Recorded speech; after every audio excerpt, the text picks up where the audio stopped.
चर्चा हमारे साथ कैप्टन आई सिंह भदौरिया हैं, वो हमारे साथ जुड़ गए हैं और साथ ही पॉलिटिकल एनालिस्ट अजय तिवारी जी हमारे साथ इस वक्त जुड़ गए हैं कार्यक्रम में और अब से थोड़ी देर में कांग्रेस प्रवक्ता विकास श्रीवास्तव भी हमारे साथ जुड़ जाएंगे।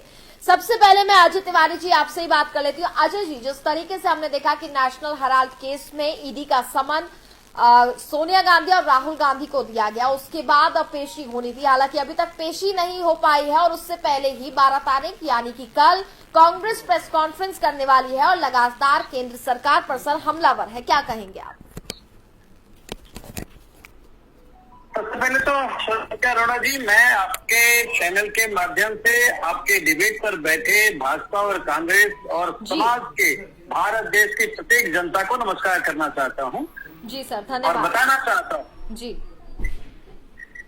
कि ये केस कोई नया केस नहीं है जी। नेशनल हेराल्ड केस देश की आजादी से पहले का केस है जी।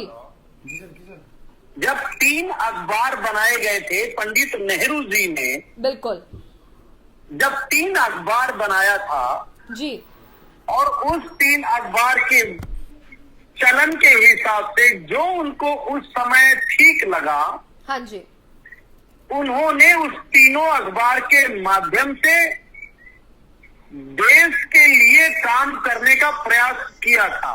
जी। कांग्रेस इसमें दोषी है या नहीं है, यह तो मैं नहीं कह सकता जी, लेकिन ये जरूर कह सकता हूं कि भारत देश की विडंबना है कि जिस केस को बहुत पहले खोला जाना चाहिए था, बिल्कुल, वो केस आज खुल रहा है जी। और वो आज इसलिए खुल रहा है कि जब भी कोई सरकार, चाहे वो कांग्रेस की हो, बीजेपी की हो या किसी भी दल की हो, जब भी सरकार आती है, सत्ता दल अपना पावर, अपनी क्षमता, अपने विपक्ष को दिखाने की कोशिश करती है जी। यदि ईडी ने इन्हें सम्मन दिया है और ये सम्मन बहुत पहले दिया है जी, तो ईडी का काम है सम्मन देना। और जो व्यक्ति के खिलाफ ईडी ने सम्मन दिया है, चाहे वो संजय निरुपम जी मुंबई के हो, चाहे वो राहुल गांधी हो, चाहे वो सोनिया गांधी हो, ठीक है, यदि केस में सच्चाई होगी तो निश्चित तौर पे ये बरी होंगे। इससे डरने की जरूरत नहीं होनी चाहिए। कल वो 12 तारीख को भारत देश के कई राज्यों में, ठीक है अजय जी, जो प्रेस कॉन्फ्रेंस का प्लान बनाया है, 1 मिनट अरोड़ा जी, 1 सेकंड, जो प्रेस कॉन्फ्रेंस का प्लान बनाया है, ये उनकी रणनीति है और मुझे ऐसा लगता है कि सोनिया गांधी और राहुल गांधी को इस ईडी के खेल से डरना नहीं चाहिए। बिल्कुल, अगर सच्चे हैं तो डर के मुकाबला करना। बिल्कुल। हमारे साथ इस वक्त कांग्रेस प्रवक्ता विकास श्रीवास्तव जी हैं, वो भी हमारे साथ जुड़ गए हैं।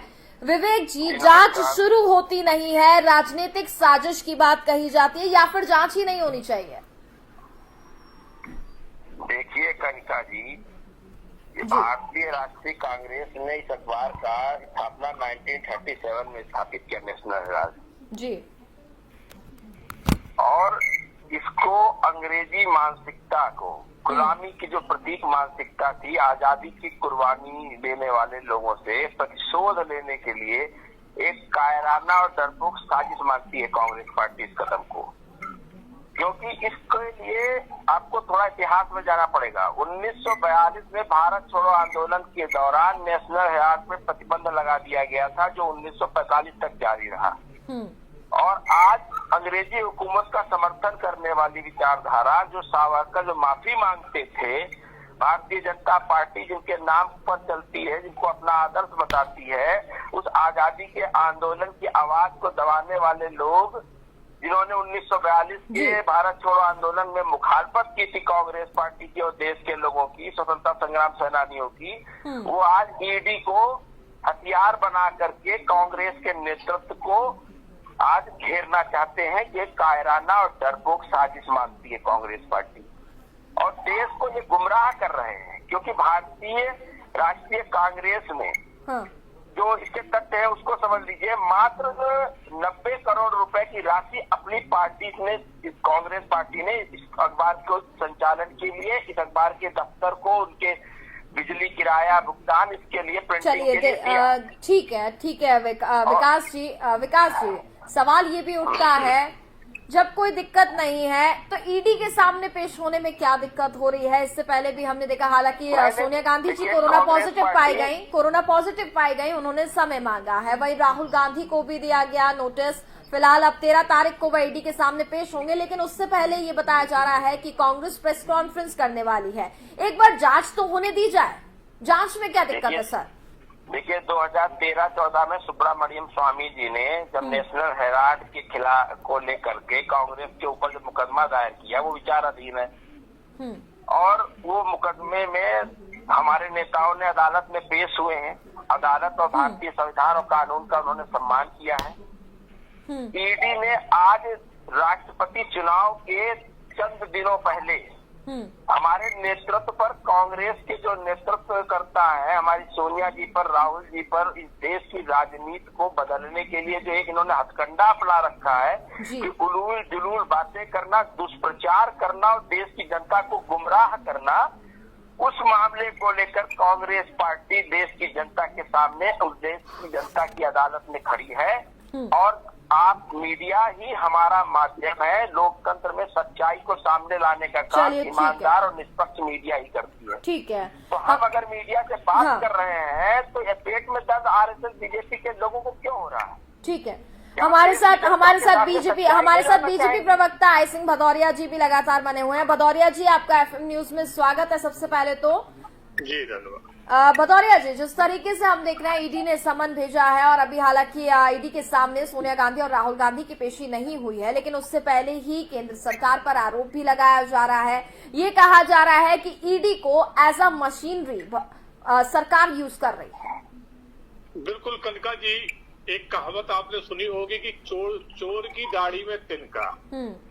तो जब आप चोर नहीं है तो आपको डर किस बात का? अगर ईडी ने सम्मन भेजा है, आप डट के जाके सवाल, उनके जो भी वो सवाल करते हैं उनका जवाब दे। मगर समस्या तो ये है कि चोर हैं तो जवाब कहाँ देंगे? कहीं कहते हैं हम सत्याग्रह करेंगे, कहीं बहाने बनाते हैं कि हम कोरोना में हो गए, कहीं हम विदेश चले गए, बहाने तो ढूंढ रहे। आप तो डट के मुकाबला कर। अब कब आप बाद का भी है कि जो 55 करोड़ बाद में भी आपने उस खाते में ट्रांसलेशन किया है, तो ईडी को बताइए कि ये कहाँ से किया, कहाँ पर आपने इसको यूज किया है। तो उसमें कोई डरने की बात नहीं है। और अभी हमारे कांग्रेस के मित्र जो कह रहे थे कि अंग्रेजों की गुलामी से निजात पाने के लिए, अरे जनाब आपकी तो पार्टी का अंग्रेजों की बनाई हुई है। आप इसको भी खत्म कर देते ना, तब तो आप निजात पा सकते थे। आपने निजात पाई कहाँ है? आपकी पार्टी की नींव किसने रखी है? कांग्रेस पार्टी की नींव रखने वाला तो एक अंग्रेज था, वो अंग्रेज की ये पार्टी थी। बाद में वो आपको दे के चले गए और सारे वो गुण अपने दे के चले गए जो वो यहाँ हिंदुस्तान को गुलाम बना के चल रहे गए।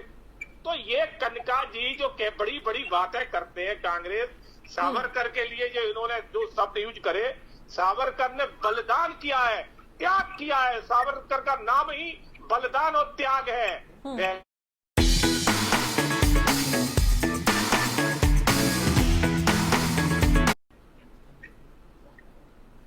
और वहां उनके मनपसंद का खाना मिलता था और लिखने को किताबें मिलती थी। सावरकर को काला पानी मिला था। आप लोग क्या सावरकर की बात करेंगे? सावरकर ने जो यात्रा सही कही है, क्या नेहरू जी ने कभी सही है? क्या गांधी जी ने कभी सही है? देखिए सर, बलिदान सबका अपना अपना रहा है, इसका हमें कंपैरिजन नहीं करना चाहिए। और मेरे ख्याल से हम लोग कंपैरिजन करने वाले कुछ होते भी नहीं है। नहीं, बिल्कुल कनका जी आप ठीक कह रही है, मगर इन्होंने जो कहा मैं उसका जवाब दिया है। जब इनके पास कहने को कुछ नहीं होता है तो सावरकर पे आ जाएंगे। अरे आप तो सीधे कहिए ना कि हम ईडी का सम्मन आया है उसका जवाब देंगे, हमें किस बात का डर? मगर डर तो ये है कि चोर है। सोनिया गांधी बेल पे, राहुल गांधी बेल पे, कनका बेल पे, सारा पूरी परिवार तो बेल पे है, पूरी कांग्रेस तो बेल पे है, कहीं ना कहीं भ्रष्टाचार पे। आप बता दिए कि एक भी कांग्रेस का नेता ऐसा हो जिसके ऊपर कोई भ्रष्टाचार का एलिगेशन न लगा हो, चारों को तो लगा है, मगर समस्या वो है फिर जब अपने ये कृत छिपाने के लिए कहीं बोलेंगे सरकार हमारे ऊपर जो है ना दबाव डाल रही है, सरकार ताकत दिखा रही है, सरकार ईडी का फायदा उठा रही। अरे भैया तुमने कुछ किया नहीं है, तुम्हें कतई डरने की जरूरत नहीं है, कोई कुछ नहीं बिगाड़ पाएगा। बिल्कुल, तो आप ठीक है। जब आप चोर हो तो आपको कोई बचा नहीं सकता।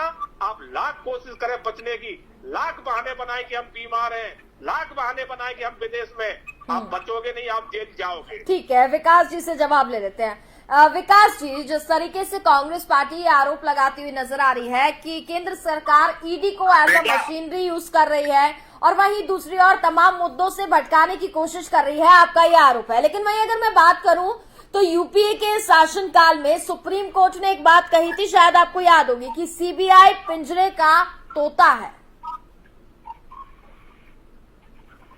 विकास जी, देखिए कनिका जी, 526 करोड़ का राफेल मोदी जी ने 1670 करोड़ में खरीदा। सिर्फ सवाल का जवाब दीजिए। देखिए देश की जनमानस का कितना बड़ा नुकसान किया, कहाँ भाग रहे हैं, और इसका मैं जवाब दे दूं, कहने की जरूरत नहीं है। बड़ी लूट राफेल में राहुल गांधी ने माफी मांगी है राफेल के ऊपर कोर्ट में। जब कैद की बात आती है और प्रधानमंत्री ने संसद में बयान दिया कि कैद ने इसकी आकलन कर रखा है। सर, विकास जी, मेरा सवाल आपसे कुछ और था, जानकारी ही नहीं है। सर, आप मुद्दे पर बात कीजिए फिलहाल। की बात आती है तो सरकार ने बताया वो फाइल हो गई है, जो हाथ जोड़े थे अगर इसमें संवैधानिक संस्थाओं को गुलाम बना करके दौड़ा बना देना, देश के लोकतंत्र पे हमला करना, कांग्रेस पार्टी ने जिन संस्थाओं को देश में न्याय दिलाने के लिए बनाया था उन संस्थाओं को मोदी जी और भारतीय जनता पार्टी की सरकार ने दौड़ा बना दिया है। भदौरिया जी, और इस कैद में 2G घोटाले में ठीक है भदौरिया जी, आपको मैं रोकना चाहूंगी, विकास जी की बात पूरी होने नहीं दीजिए। नेता को कह गया ईडी के किसी बयान पे, किसी रिपोर्ट में किसी को 8 साल में जेल भेजा हो, तो ये बतावे भारतीय जनता पार्टी के लोग। देश की जनता को गुमराह करने वाले, झूठ बोलने वालों को, बेशर्म लोगों को अपनी आक्रमणता, अपनी नाकामी और देश की जनता को गुमराह करना आता है। और जो सावरकर देश के साथ गद्दारी करता है, तनख्वाह पेंशन लेता है और बार बार माफी मांगता है, वो माफी मांगना आज कोई भी देश का नागरिक गूगल पे सर्च करके सामने दिखाई पड़ता है। गांधी के हत्यारे को अपना आदर्श बनाने वाले, देश को बेचने वाले लोग। सर मुद्दे पर बात कर लीजिए, मुद्दे से भटक रहे हैं आप लोग। भदौरिया जी, विकास जी जाएंगे कि हमारा लोकतांत्रिक अधिकार है। विकास जी में भी जाएंगे, ईडी में भी जाएंगे और हम मीडिया में बात भी करेंगे और देश की जनता को बताएंगे कि देश को बेचने वाले अंग्रेजों के दलाल मुझे विकास जी, मेरा सवाल आपसे कुछ और था, आप इसको राफेल ले गए और ना जाने कहां ले गए। मैं सवाल आपसे कुछ और कर रही थी, शायद आपको सवाल समझ में नहीं आया। फिर से बोल दीजिए। मैंने आपसे सवाल ये किया था, यूपीए के शासनकाल में ही सुप्रीम कोर्ट ने एक बात कही थी, शायद आपको याद हो, कि सीबीआई पिंजरे का तोता है, और अब आप खुद केंद्र सरकार पर ईडी को एज अ मशीनरी यूज करने का आरोप लगा रहे हैं। मैं आरोप नहीं लगा रहा हूँ कनिका जी, 8 वर्ष हो गए हैं, यशस्वी प्रधानमंत्री हैं, हिंदू हृदय सम्राट हैं, देश में सबसे ज्यादा हिंदू खतरे में, सबसे ज्यादा मॉब लिंचिंग प्रधानमंत्री के कार्यकाल में हो रही है। देश का संविधान अगर पूरे दुनिया में सबसे मजबूत था तो कांग्रेस के कार्यकाल में कांग्रेस के लगातार छिन्न भिन्न किया जा रहा है। और आज अगर संवैधानिक संस्थाओं पर प्रश्न खड़ा हो रहा है तो 8 साल से ईडी क्या कर रही थी, नोटिस क्यों नहीं भेजा आदरणीय प्रियंका जी, सोनिया जी और राहुल जी को? देखिए विकास जी पर है और राजनीतिक दबाव बना करके राजनीतिक दलों को गुलाम बनाना चाहते हैं, उन पर अपना अतिक्रमण बनाए रखना चाहते हैं।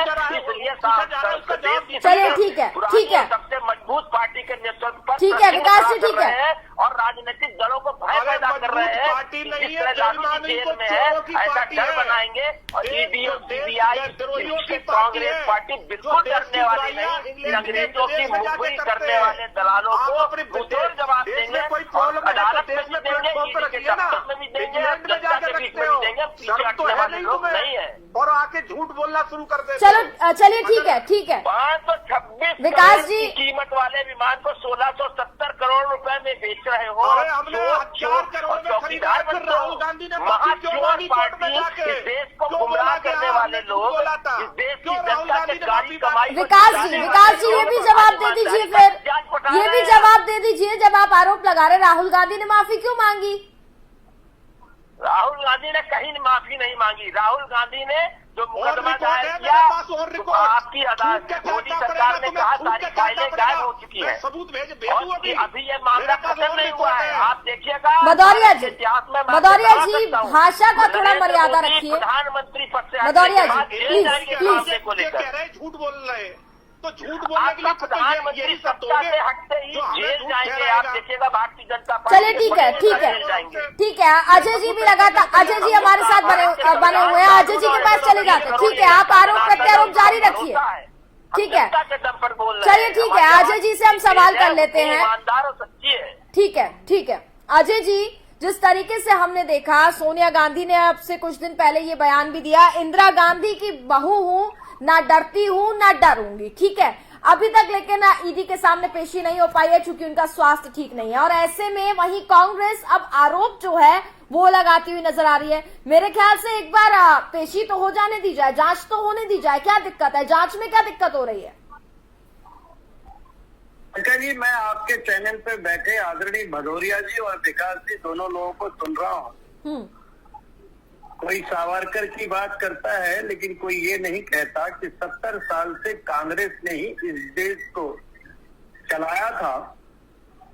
भारतीय जनता पार्टी का जब 1982 में जन्म हुआ था, 10 साल तक लोग भारतीय जनता पार्टी के साथ नहीं जुड़े थे। भदौरिया हमारा यहाँ पर जो कनिका जी ने सवाल किया है वो सोनिया गांधी और राहुल गांधी के ईडी के केस के लिए था, किसी सावरकर के लिए और किसी भगत सिंह और सुखदेव सिंह जैसे व्यक्तियों के लिए नहीं था। आदरणीय, मैं आप सभी से कहना चाहता हूं, चाहे वो भाजपा हो, चाहे वो कांग्रेस हो, या किसी दल की पार्टी का कोई नेतृत्व करने वाला व्यक्ति हो, या किसी भारत देश का कोई भी व्यक्ति हो, यदि ईडी ने सम्मन दिया है तो ईडी के सामने पेश होने का उस पार्टी के दल का या किसी व्यक्ति विशेष का खड़ा होना बहुत जरूरी है। सोनिया गांधी को, राहुल गांधी को खड़ा होना चाहिए और डट के मुकाबला करना चाहिए कि हमारी गलती नहीं है। यदि कोई गलती होगी तो निष्पक्ष जांच ईडी करेगी, और इसमें समाज के लोग अब जागरूक हो गए हैं। निश्चित तौर से जिस तरह से संजय राउत जो बच के आए हैं, तो उसी तरह से सोनिया गांधी, राहुल भी अगर सच्चे हैं तो बचेंगे। कनिका जी, आप देखिए कि आपका डिबेट को घुमा कहा जा रहा है। डिबेट सोनिया गांधी और राहुल गांधी के ईडी के केस का है। सोनिया गांधी, राहुल गांधी ने कल प्रेस कॉन्फ्रेंस वार्ता करने की बात कही है और पेशी भी होगी। यदि देश की आजादी के पहले के वो 3 अखबार, वो देश की आजादी के पहले का ये नेशनल हेराल्ड केस यदि आज के समय में खोला जा रहा है, तो भारत के संविधान का दुर्भाग्य है कि 10 साल पहले कोई आदमी मर्डर करता है और 10 साल बाद उस केस को खोला जाता है। ठीक है, मैं भदौरिया जी से इसका जवाब देश के कानून को जल्द से जल्द खोला जाए और सोनिया गांधी, राहुल गांधी की जाके खड़ी हो। ठीक है, भदौरिया जी से जवाब ले लेते हैं। अजय जी, आपकी बात का। अजय जी ने अभी जो कहा कि भारतीय जनता पार्टी 82 में आई थी, बिल्कुल हम 82 में आए थे, हमने शुरुआत करी थी, मगर हम 82 में नहीं, हम उससे पहले हम जनसंघ थे, जनसंघ के माध्यम थी हमारी पार्टी, उसके बाद हम भारतीय जनता पार्टी में कन्वर्ट हुए। तो ये ना कहें, पर हर पार्टी जब आती तो उसका जनाधार शुरू में यही होता है। जब कांग्रेस आई थी तो उसका भी यही था, कांग्रेस एकदम पूरे उसमें नहीं आ गई थी। और जवाहरलाल नेहरू जब प्रधानमंत्री बने थे तो उन्हें बहुमत भी नहीं मिला था। 13 वोटों में 2 कपलानी को मिले थे और 11 वोट सरदार वल्लभ भाई पटेल को मिले थे। नेहरू जी को 0/0 मिला था, फिर भी प्रधानमंत्री बन गए थे। तो इस पे भी थोड़ा चर्चा कर लिया करो। और हमने जब कुछ काम किया है देश के लिए, देश अगर कांग्रेस ने ही चलाया था तो आज कांग्रेस की इतनी बुरी हालत क्यों है? क्यों कांग्रेस आज हाशिए पे पहुंच गई, जो कोई नाम लेने वाला पैदा नहीं है। हमने आज कुछ किया है देश के लिए, तभी भारी बहुमत से एक बार नहीं लगातार 2 बार हम सत्ता में आ चुके हैं कंटिन्यू। तो अब मैं कहना चाहूंगा, ये बार बार कह रहे हैं कि आजादी से पहले का पेपर, अरे जनाब आपको पूरी नॉलेज नहीं है, पता करिए आप। 55 करोड़ का मामला अभी बाद का है, जब इनकी सरकार अभी सरकार थी यूपीए की तब का। 55 करोड़ रुपए इन्होंने ट्रांसलेशन किया है, वो कहाँ किया है उसका जवाब ईडी पूछ रही है। पेपर का भी पूछ रही कि आजादी से पहले का है कि ठीक है विकास जी कुछ कहना चाह रहे हैं, एक बार पहले विकास जी का रुख कर लेते हैं। ठीक है विकास जी। देखिए, एसोसिएट जर्नल लिमिटेड जो है इस अखबार को चलाती थी। 67,000 करोड़ रुपए की राशि का है मामला। 90 करोड़ की राशि दी गई, जिसमें 67,000 करोड़ रुपए राशि जो है नेशनल हेराल्ड के कर्मचारियों के देय के भुगतान के लिए, और बाकी पैसा बिजली भुगतान, किराया और प्रिंटिंग भवन ये सब के लिए दिया गया था। 6 नवंबर 2012 को इसकी पुष्टि चुनाव आयोग ने किया कि किसी राजनीतिक दल द्वारा यानी कांग्रेस पार्टी द्वारा नेशनल हेराल्ड को पैसा देना कर्ज में के रूप में न ये अपराध है न गैर कानूनी है। नेशनल हेराल्ड अखबार की आय अभाव में ये कर्ज चुकाने में सक्षम नहीं था, तो इस एवज में एसोसिएट जर्नल लिमिटेड के शेयर जो है यंग इंडिया को दे दिए गए, क्योंकि नॉट फॉर प्रॉफिट कंपनी है। इस कंपनी के मैनेजिंग कमेटी में आदरणीय सोनिया जी है, माननीय राहुल जी है और स्वर्गीय मोतीलाल वोरा जी है। इस कंपनी को किसी भी प्रकार का मुनाफा, डिविडेंड, तनख्वाह या कोई भी वित्तीय फायदा नहीं मिल सकता है। ये मैनेजिंग कमेटी यंग इंडिया के शेयर को बेच तक नहीं सकती है। इसका मतलब यंग इंडिया को एक भी पैसा का वित्तीय लाभ नहीं हो सकता, ना ही ये शेयर बेचा जा सकता। तो ये साफ साफ है कि national Herald journal limited young India को केवल कांग्रेस पार्टी ने देश की धरोहर मानते हुए राहुल गांधी, सोनिया गांधी इसको बचा रहे हैं। और ये लोग अंग्रेजों की दलाली कर चुके हैं और आज ये तानाशाह डरा हुआ है शासन के सभी मोर्चों पर अपनी नाकामियों को छुपाने के लिए देश के सबसे बड़ी पार्टी। विकास जी सुनिए, आप जो है अपनी सफलता के बैठे थे विकास जी, कांग्रेस के अभी आपकी उनके औकात की आप क्या है विकास जी सामने जो आपने दलाल आके कह दिया। मैंने तो अभी तक आपको दलाल नहीं बोला था, आपने बोला कि दलाल बने बैठे। अरे दलाल तो आप हो जो प्रवक्ता बन जाइए ना कांग्रेस के, राजनीतिक विश्लेषक बन के आ रहे हो, दलाली कांग्रेस के कर रहे हो, दलाली तो आप कर रहे हैं। छटपटाहट है, ठीक है, आपको मालूम है आपको डर है कि कहीं सोनिया गांधी जेल में न चली जाए। आपको जब आप विश्लेषक, चलिए ठीक है भदौरिया जी, प्रवक्ता क्यों बन गए, प्रवक्ता क्यों बन गए? आप विश्लेषण करते हैं ना। आज कांग्रेस भदौरिया जी, आप जैसे दोगले विश्लेषक बहुत देखे हैं। भदौरिया जी, भदौरिया जी, हम कांग्रेस प्रवक्ता विकास जी को ही सुन रहे हैं। ऐसे जो है ना जो भदौरिया जी थोड़ा सुन लीजिए तो समझ आएगा।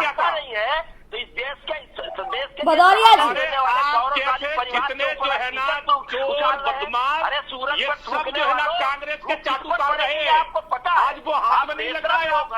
भदौरिया जी, आपके हाथ नहीं आ रहा है तो आपको छटपटाता। ठीक है विकास जी सुनिए, मैं आपको रोकना चाहूंगी। विकास जी, उन्हीं को तो हम खींच के ला रहे हैं, उन्हीं को तो हम लगा रहे हैं ठिकाने, इसीलिए छटपटा रहे हो आप। ठीक है सर, मेरे पास समय की कमी है। भदौरिया जी, पहले आपको मैं एक बात बता दूं कि आप इतनी देर से कांग्रेस प्रवक्ता विकास जी को ही सुन रहे थे, जिन्हें आप राजनीतिक विश्लेषक समझ रहे हैं। डरने वाले नहीं है, झुकने वाले नहीं है, सीना ठोक के जो ठीक है लड़े थे, लड़े हैं और लड़ेंगे। चलिए ठीक है एक लास्ट कमेंट अजय जी से ले लेते हैं। अजय जी,